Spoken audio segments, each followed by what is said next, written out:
جی السلام علیکم ورحمۃ اللہ وبرکاتہ۔ کیا حال ہے آپ سب کا؟ آپ سب ٹھیک ہیں؟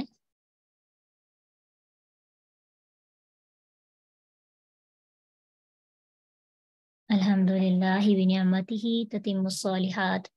اللہ کا بہت شکر ہے، اللہ کا فضل ہے کہ الحمد للہ اللہ نے ہمیں ایک بار پھر توفیق عطا کی اور ہم دوبارہ سے قرآن کے جمال کو، قرآن کی بیوٹی کو دیکھنے کے لیے، اپنے دلوں کو ٹٹولنے کے لیے حاضر ہو گئے۔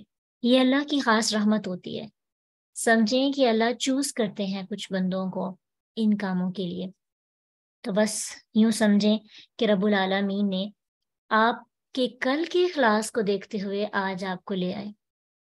ٹھیک ہے، یہ قرآن جیسا ہوتا ہے نا، ہم سمجھتے ہیں کہ ہم قرآن کو چوز کرتے ہیں، ایسی بات نہیں ہے۔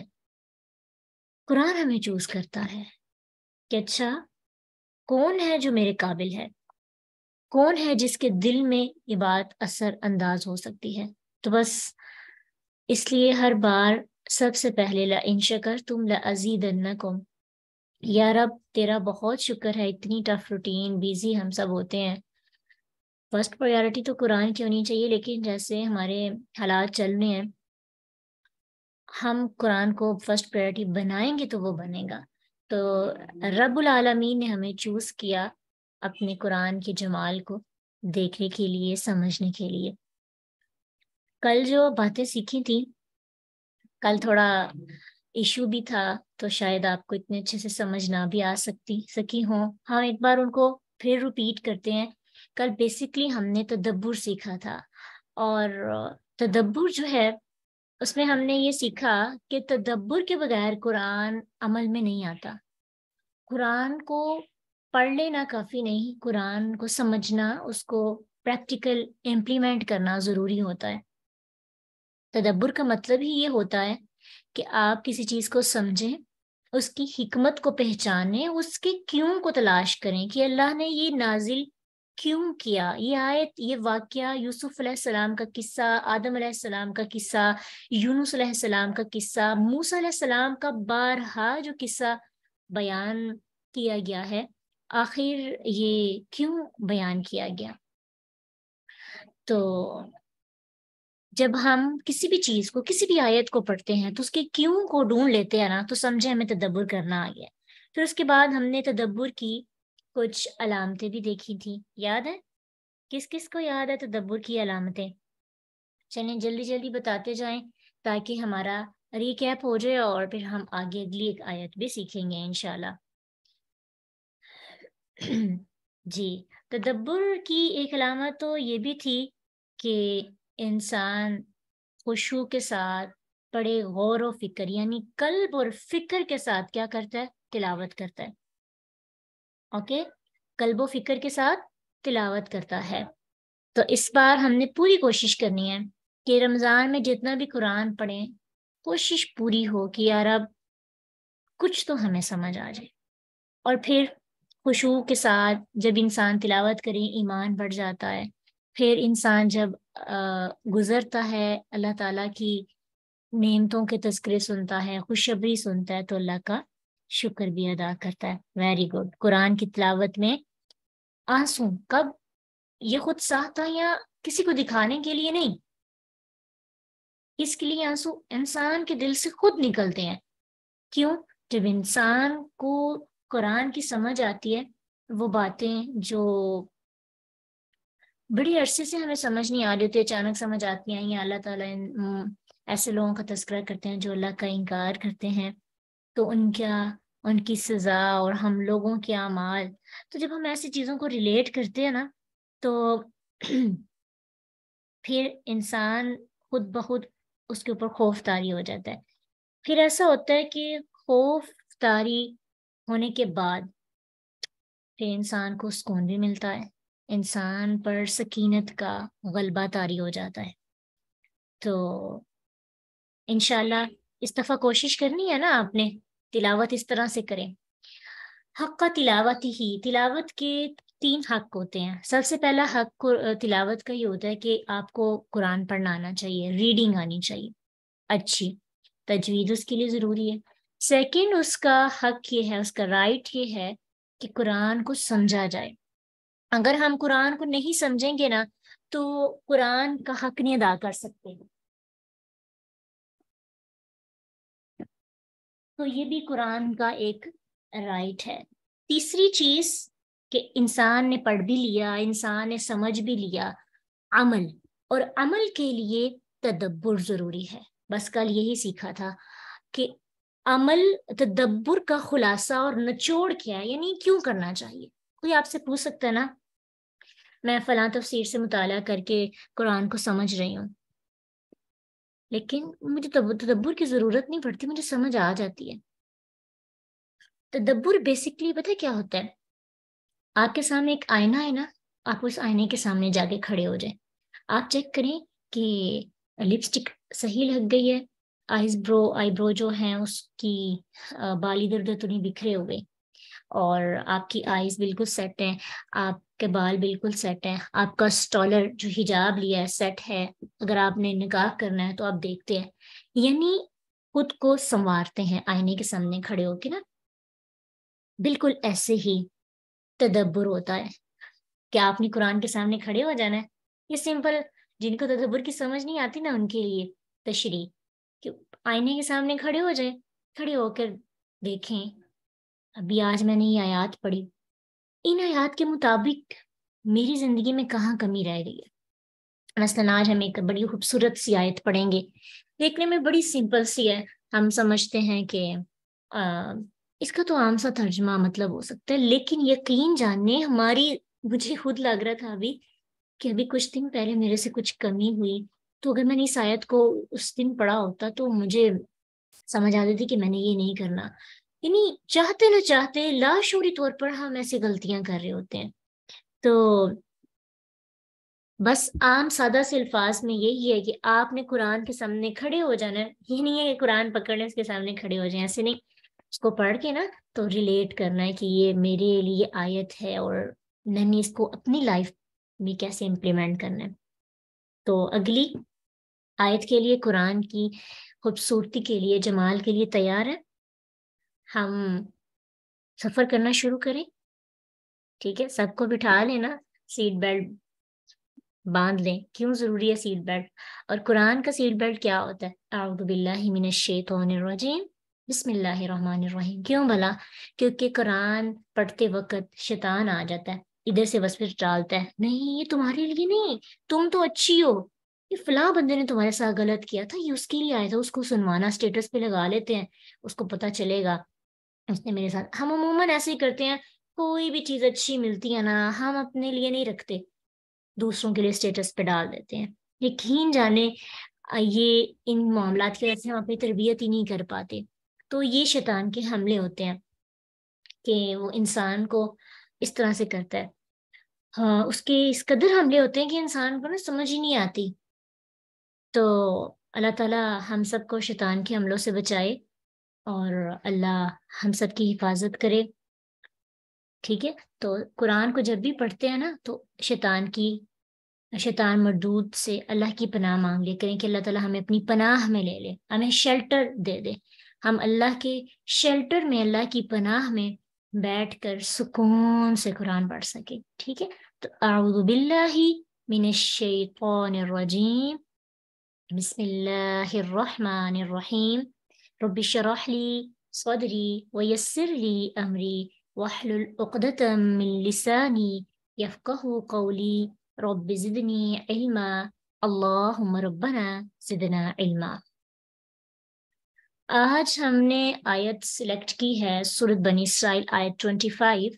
ربکم اعلم بما فی نفوسکم ان تکونوا صالحین فإنہ کان للأوابین غفورا. ربکم تمہارا رب، تمہیں پالنے والا، تمہاری نگہداشت کرنے والا. رب کہتے ہیں اس ذات کو جو بیج بوتا ہے اور پھر اس کو پانی بھی دیتا ہے، سورج کی نیگیٹو شعاؤں سے بھی بچاتا ہے، یعنی اس کے پالنے پوسنے میں جتنے بھی پروسیس ہیں وہ سب دیکھتا ہے. تو ظاہری بات ہے جو اتنا خیال رکھتا ہے وہ ہمارے دلوں کو نہیں جانتا ہوگا.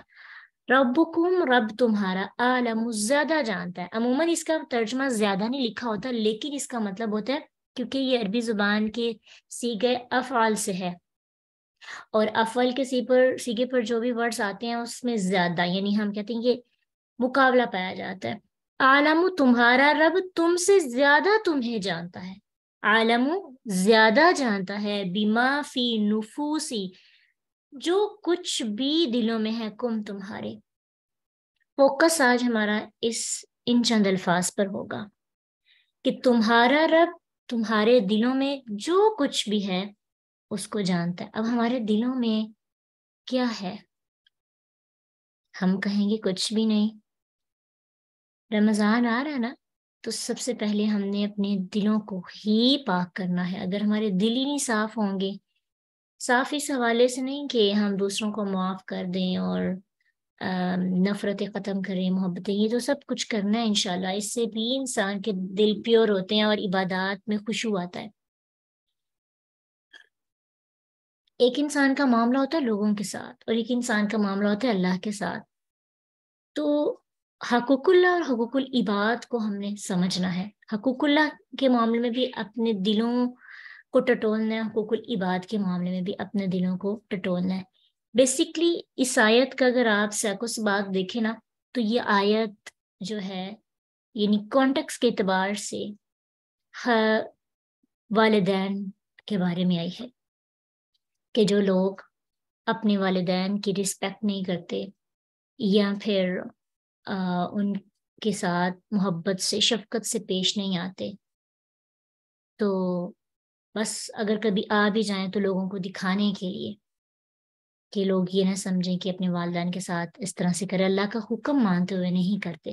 تو اللہ کہتے ہیں کہ تمہارا رب جانتا ہے جو تمہارے دلوں میں ہے، کہ تم اس عمل کو کس لیے کر رہے ہو، اس کے پیچھے نیت کیا ہے، نیت اچھی ہے یا بری، وہ سب کچھ دیکھ رہا ہے، وہ واچ کر رہا ہے. ٹھیک ہے، وہ ایک ایک چیز کو کاؤنٹ اس کے پاس ہو رہی ہے.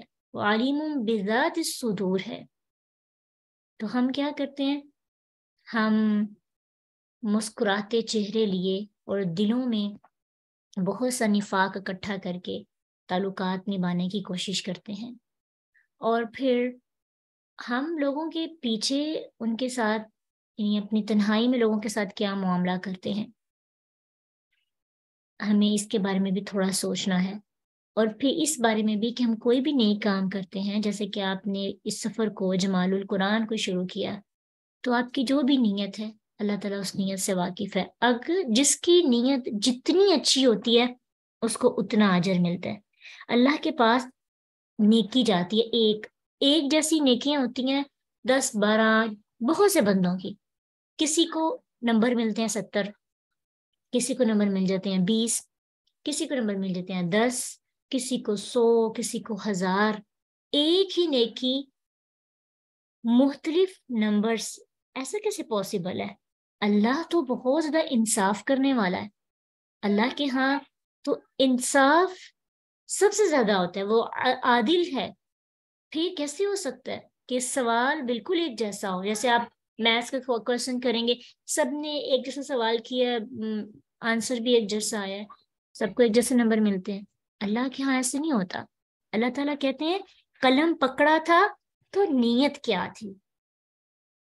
اللہ چیک کرتے ہیں گھر سے چل کر ایگزامینیشن ہال تک پہنچا، یعنی ہم اس کو اسلامک ریچولز کے ساتھ ایسے لکھ سکتے ہیں کہ مصلی تک پہنچا، کس نیت کے ساتھ پہنچا، وضو کیا کتنے کمال سے، کتنی نیت کے ساتھ کیا، کتنا اخلاص تھا.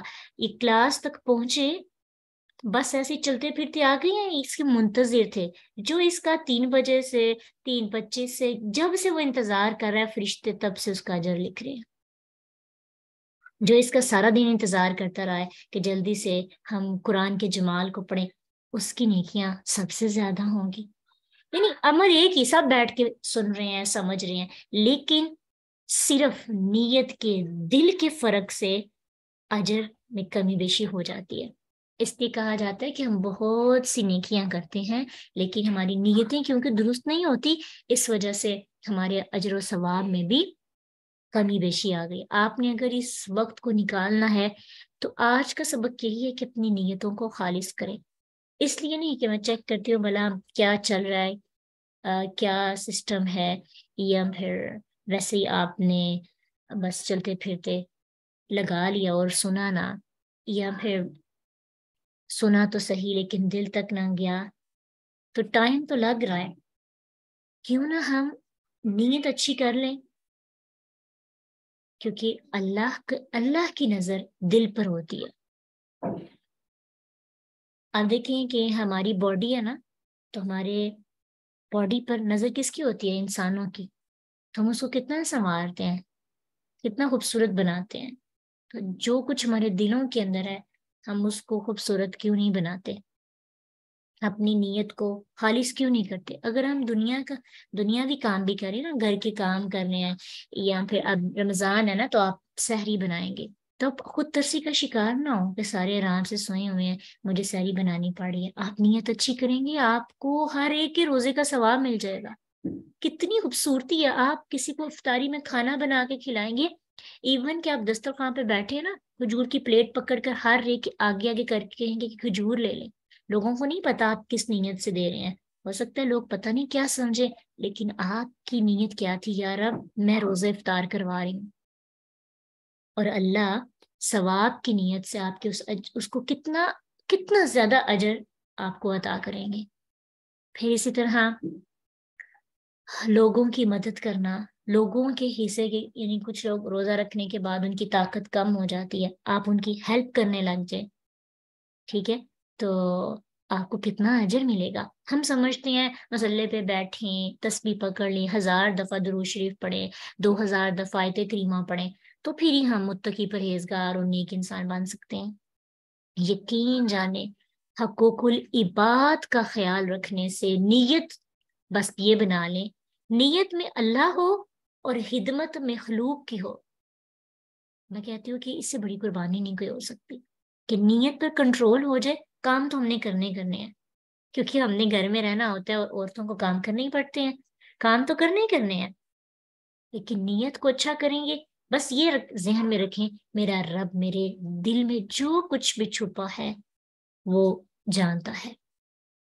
تو اس آیت کی ایک تفسیر اس طرح بھی علماء نے اور مفسرین نے کی ہے کہ جو لوگ اپنے ماں باپ کی بڑی خدمت کرتے ہیں لیکن ان کے پیرنٹس جو ہیں اس خدمت کو نہیں سمجھتے، ان کی نیت بڑی اچھی ہوتی ہے پیرنٹس کے بارے میں، لیکن بعض کا ایسے ہوتا ہے نا کہ ایک بچے سے چڑ سی ہو جاتی ہے اور وہ کتنا بھی اچھا کام کر لے تو اس کو اپریشیٹ نہیں کیا جاتا ہے، اس کی خدمت کو سمجھا نہیں جاتا ہے۔ اس وقت میں ماں باپ مشرکین تھے، بچے اسلام لے آئے، اب بچے بڑی خدمت چاہتے تھے لیکن ماں باپ کو لگتا تھا خدمت یہ ہے کہ وہ دوبارہ کفر میں آ جائیں، تو اللہ تعالیٰ نے کہا کہ رب تمہارا جانتا جو تمہارے نفسوں میں ہے، اگر تم غلط نیت رکھے ہوئے وہ بھی جانتا ہے، اگر تمہاری اچھی نیت ہے لوگ اس نیت کو نہیں سمجھتے، لوگ تمہارے عمل کے بارے میں تمہیں اپریشیٹ نہیں کرتے، تمہیں گفٹس نہیں دیتے، گفٹس کا مطلب یہی ہے امید، تھپکی وغیرہ، تو تم پریشان کیوں ہوتے ہو؟ تمہارے رب کو تو تمہاری نیت چاہیے۔ اس لیے ہاں جی، سامنے پڑی چیز ہے نا، ہم نے بس ہمیں کوئی پیسہ خرچ کرنے کی ضرورت نہیں، صدقہ یہ بھی ہو سکتا ہے، ہم اپنے گھر میں ہی جو ہے نیکیاں کما سکتے ہیں۔ تو انشاءاللہ کوشش کریں گے کہ ہم نے اپنے اخلاق کو درست کرنا ہے، نیت اللہ کی رضا ہو، اس لیے نہیں کہ لوگ مجھے کہیں کہ اس کا اخلاق کتنا اچھا ہے۔ ہم نے اپنی زبان بہتر کرنی ہے، نیت اللہ کی رضا ہو، ہم نے لوگوں کی خدمت کرنی ہے، سحری میں، افطاری میں، ویسے چلتے پھرتے اپنی نمازوں کو لمبا کر لیں کہ یار اب رمضان میں نیکیوں کا اجر بہت بڑھ جاتا ہے، مجھے ہاں جی زیادہ سے زیادہ اجر چاہیے۔ تو ٹوٹلی ہم نے فوکس کس پر کرنا ہے؟ اپنے دل کی نیت پر، کیونکہ اگر ہم کوئی کام نہیں بھی نہ کر سکتے، مثلا اگر آپ نے آج نیت بنا لی کہ میں نے انشاءاللہ ہر روز نوافل پڑھنے ہیں، مثلا تراویح کا اہتمام کرنا ہے۔ تراویح فرض نہیں ہے، اگر آپ چھوڑ بھی دیں تو کوئی ایشو نہیں ہے۔ کچھ لوگ اس کو روزے کا حصہ بنا دیتے ہیں کہ روزہ نہیں ہوتا تراویح کے بغیر، اور پھر پڑھنی بھی پوری چاہیے۔ آپ یہ تراویح جو ہے یہ نفلی عبادت ہے، آپ جتنی چاہیں، مسنون اس کی رکعت 8 ہے، بتر ہے نکال کے، باقی آپ جتنی مرضی چاہیں پڑھیں، 2 پڑھیں، 4 پڑھیں، 6 پڑھیں، 8 پڑھیں، 12 پڑھیں، جتنے بھی چاہیں پڑھیں، لیکن اس کو فرض نہیں ہم کہہ سکتے۔ اگر آپ نے آج نیت کر لی کہ میں تراویح بھی پڑھوں گی، افطاری اور سحری میں ہیلپ بھی کرواؤں گی گھر والوں کی، گھر کے کاموں میں بھی مدد کراؤں گی، صرف اللہ تیری رضا کے لیے، تیرے بندوں کی خدمت کے لیے، تو پھر اللہ سبحانہ تعالیٰ، صحیح مسلم کی حدیث ہے کہ اگر کوئی شخص کسی نیک کام کی نیت کر لیتا ہے لیکن کسی مجبوری کے باعث وہ نہیں کر سکا، تب بھی اس کے نامہ اعمال میں اس کی ایک نیکی لکھ دی جائے گی، اور اگر وہ عمل کر لے گا تو پھر اس عمل کے کرنے پر 10 گنا اجر لکھا جاتا ہے۔ اللہ اکبر! جتنا ہو سکے اچھی اچھی نیتیں بنا لے رمضان آنے سے پہلے پہلے، یقین کے ساتھ ہم نے کرنا ہی کرنا ہے۔ ہم نے رمضان میں کچھ نہ کچھ آیات کو حفظ کرنا ہے، نہیں ہو پاتی اجر مل جائے گا، ملے گا کہ نہیں؟ یہاں پہ معاملہ انسانوں کا نہیں ہے، یہاں پہ معاملہ اللہ کا ہے، اور اللہ کو انسان کی نیک نیتی چاہیے، اور بہت سی نیکیاں ہم اتنے صدقہ کریں گے، ہم اپنی پسندیدہ چیز کو اللہ کی راہ میں قربان کریں گے، ہم اتنے لوگوں کی ہیلپ کریں گے، ہم انشاءاللہ اتنا زیادہ قرآن کے ساتھ جڑیں گے، قرآن کو بڑی محبت سے، نمازوں کو وقت پہ ادا کریں گے، اذکار بھی کریں گے۔ شوق تو ظاہر کرے نا، اللہ تعالیٰ کو تو شوق چاہیے انسان کا، تو جب انسان اچھی نیت کرتا ہے تو پھر کیا ہوتا ہے کہ اللہ سبحانہ تعالیٰ اس کو ایک نیکی کا اجر دے دیتے ہیں، اور پھر جب وہ عمل کرتا ہے تو اس کو 10 گنا بڑھا کر دیا جاتا ہے۔ پھر اسی طرح اگر ہماری نیتیں اچھی نہیں ہوں گی نا، تو قیامت کے دن سب سے پہلے انسان کی نیتوں کے بارے میں ہی پوچھا جائے گا، ٹھیک ہے؟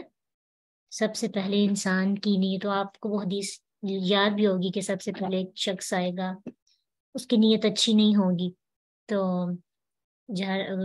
کاڑی ہوگا، صدقہ خیرات کرنے والا، اللہ کی راہ میں جان دینے والا، لیکن نیت اچھی نہ ہونے کی وجہ سے سب سے پہلے جہنم میں ان کو پھینکا جائے گا۔ اس لیے جب بھی ہم کسی سے بات کرتے ہیں یا پھر کسی کے لیے کسی کی ہیلپ کرتے ہیں، کسی کی مدد کرتے ہیں، اسمائل پاس کرتے ہیں، تو پروٹوکول کے لیے نہیں کریں، ہم نے آخرت کا پروٹوکول لینا ہے۔ تو جو بندہ آخرت کے پروٹوکول کے لیے کرتا ہے نا، دنیا میں اگر لوگ اس کو اپریشیٹ نہ بھی کریں، دنیا میں لوگ اس کو اجر نہ بھی دیں، کوئی بات نہیں، وہ کہتے ہیں مجھے اللہ سے چاہیے۔ یقین جانے جب ہم اس سفر کو شروع کرتے ہیں، اللہ تعالیٰ کی طرف سے آزمائش ہوتی ہے، ہم لوگوں سے اتنی محبت کرتے ہیں، ہم لوگوں کو معاف کر دیتے ہیں، اپنے دلوں کو پاک کر دیتے ہیں، ہم لڑائی جھگڑا چھوڑ دیتے ہیں، ہم نفرت کرنا چھوڑ دیتے ہیں، لوگوں کی طرف سے زیادتی اور بڑھ جاتی ہے۔ آزمائش ہوتی ہے نا، اللہ تعالیٰ انسان کو چیک کرتے ہیں کہ واقعی انسان اپنے ارادے پر پختہ ہے کہ نہیں۔ تو اس لیے آپ نے آج نیت کی نا، تو آپ کے اعمال کا دار و مدار واقعی نیتوں پر ہے۔ اگر نیت خالص نہ ہو تو نیک اعمال بھی ضائع ہو جائیں گے۔ وہی حدیث ہے نا کہ ایک بندہ پوری زندگی قرآن پڑھتا پڑھاتا رہا لیکن نیت ریاکاری تھی، اس کو سب سے پہلے جہنم میں پھینکا جائے گا۔ تو ہمیں کہاں پروٹوکول چاہیے، دنیا میں یا آخرت میں؟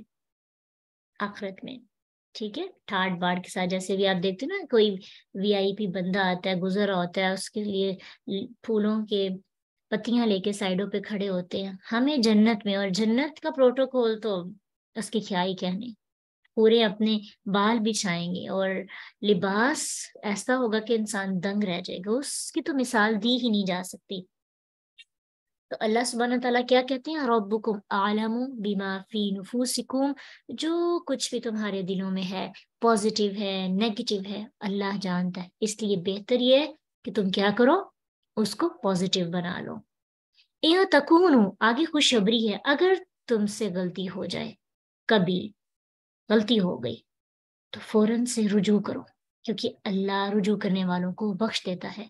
اگر پاسٹ میں غلطی ہو گئی، کیا غلطیاں ہو گئی کہ ہم نے غلط نیت کے ساتھ کچھ کام شروع کیے تھے، لوگوں کو خوش کرنے کے لیے، لوگوں کی رضا کے لیے، لیکن آج ہمیں احساس ہوا کہ ہم نے اپنے آپ کو ٹھیک کرنا ہے، ہم نے آئندہ دنیا کے لیے کام کرنا ہے. ہم کہتے ہیں نا دنیا خوش کرنے کا کوئی فائدہ نہیں ہے, اللہ خوش کرنا چاہیے. پھر ہم دنیا کے لیے کام کرنے ہی چھوڑ دیتے ہیں, لوگوں کی ہیلپ کرنے ہی چھوڑ دیتے ہیں. ہم قرآن کی باتوں کو بھی کبھی کبھی نیگیٹو وے سے لے لیتے ہیں. پازیٹیو لیں, معاف کریں لوگوں کو. قرآن کیا کہتے ہیں؟ معاف کرو اور لوگوں کی ہیلپ کریں, لوگوں کے ساتھ بہترین سلوک رکھیں, احسان والا معاملہ رکھیں. احسان کہتے ہی اس کو ہیں کہ وداؤٹ اینی گفٹ یا ایوارڈ کے آپ اللہ تعالیٰ کی رضا کے لیے لوگوں کی ہیلپ کریں اور خوبصورتی کے ساتھ. تو جب ہم اس طرح سے کریں گے نا تو پھر کیا ہوگا, دنیا میں بھی اور آخرت میں بھی ہمارا معاملہ بہتر ہو جائے گا. بالکل یہی نا وہ حدیث سے کافی لمبی جس میں جہاد کرنے والا کی راہ میں جو شہید ہوگا اس کی بھی شہادت قبول نہیں ہوگی, نیت اچھی نہیں تھی. تو آج نا آپ نے سب سے پہلے, کیونکہ انشاءاللہ رمضان آنے والا ہے, تو اس بار کوشش کرنی ہے کہ روزے سب بہتر سے بہترین گزریں اور ان روزوں میں زیادہ سے زیادہ نیکیاں بھی کریں گے اور اپنی نیت کو خالص کریں گے. خالص کا مطلب ہوتا ہے پیور, سنسیئر ہو جائیں گے اللہ کے لیے. سب کام ویسے کے ویسے ہوں گے, صرف نیت میں اخلاص آ جائے گا. لوگ تکلیف دیں, زیادتی دیں, تو ہمارے ساتھ آنے والے لوگ کہتے ہیں تم نے سر پہ چڑھایا ہے. ان کو کیا پتا کہ ہمارے اندر معاملہ کیا چل رہا ہے. جب کوئی ہمیں تکلیف دیتا ہے, دکھ پہنچاتا ہے, تو ہماری نیت اس پہ کیا ہوتی ہے کہ ہمیں اللہ تجھ سے بدلہ چاہیے. کبھی کبھی کوئی تکلیف پہنچائے نا تو اس وقت اس کی تکلیف کو محسوس کرتے ہوئے رب سے کہا کریں, یا رب تو میری نیت جانتا ہے, میں نے غلط انداز میں. کبھی کبھی ایسا ہوتا ہے آپ نیکی کرتے ہیں کسی پر, لوگ اس کو نیگیٹو لے لیتے ہیں, لوگ اس کو بہت برے طریقے سے لا کے آپ کے منہ پہ مارتے ہیں. تو کیا ہم نیکی کرنا چھوڑ دیں گے؟ بالکل بھی نہیں. ہم کہیں گے یا اللہ تیری رضا کے لیے کی تھی نا, تجھ سے بدلہ چاہیے, مجھے پتا ہے تو نے میری آزمائش کے لیے میرے ساتھ ایسے کیا. ٹھیک ہے, تو انشاءاللہ اللہ ہم سب کو توفیق دے اور ہماری نیتوں میں اخلاص پیدا کر دے. ربنا تقبل منا انك انت السميع العليم وتب علينا انك انت التواب الرحيم. سبحانك اللهم وبحمدك نشهد ان لا اله الا انت نستغفرك ونتوب اليك. السلام عليكم ورحمة الله وبركاته.